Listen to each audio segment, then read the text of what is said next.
السلام علیکم ورحمۃ اللہ وبرکاتہ۔ دوستو، میں نے پہلی قسط میں اسلام کی تعریف اور دوسری قسط میں ایمان کی تعریف بتائی تھی۔ آئیے آج ہم آپ کو عمل میں اخلاص کا کیا مقام ہے اس کو بتانے جا رہے ہیں۔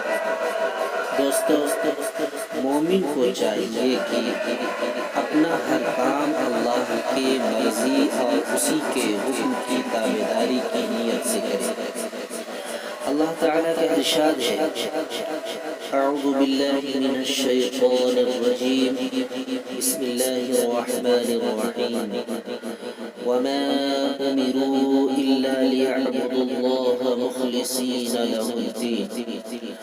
اور لوگوں کو حکم دیا گیا ہے کہ وہ اللہ کی بندگی کریں، اسی کے لیے خالص کرتے ہوئے دین۔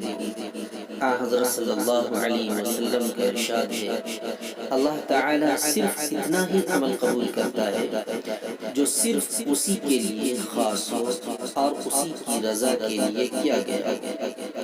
نیز ارشاد نبوی ہے، وہ شخص کامیاب ہو گیا جس نے اپنا دل ایمان کے لیے خالص کر لیا ہو اور اپنے دل کو تمام آلائشات سے محفوظ رکھا ہو اور اپنی زبان کو سچ بولنے والی اور نفس کو حکم الہی پر مطمئن اور عادت کو درست اور کان کو حق کے لیے کھلا اور آنکھ کو عبرت کے لیے دیکھنے والی رکھا ہو۔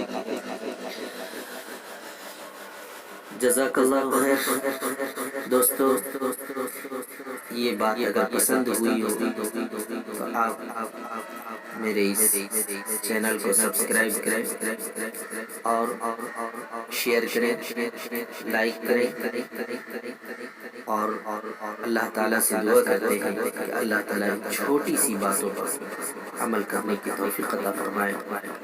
وآخر دعوانا ان الحمد للہ رب العالمین۔